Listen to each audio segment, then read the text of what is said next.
Пред точно 30 години Рено го представи првиот Твинго.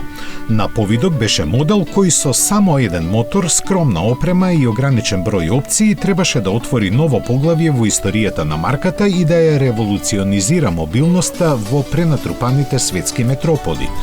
Како успеа во тоа, некои ден денеска се прашуваат, но одговорот не треба да се бара подалеку од самиот модел. Мал и симпатичен, Твинго просто зрачеше со неприкосновена харизма и привлечност.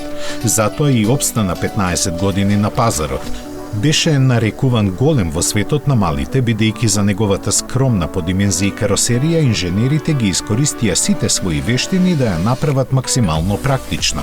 Едноволуменскиот простор располагаше со големи стаклени површини, кратка хауба и багажник со вертикална врата кој нараснуваше со поместувањето на задната клупа.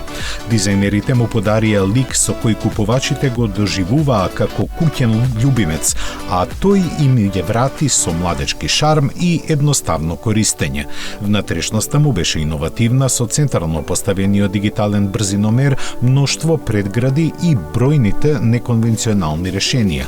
Оригиналноста му беше загарантирана и покрај тоа што се нудеше само во 4 бои и со еден застарен мотор кој водеше потекло уште од Рено 12, но и покрај се без некои поголеми дизајнерски и механички измени освои 2,4 милиони купувачи. Затоа да му посакаме среќен роденден.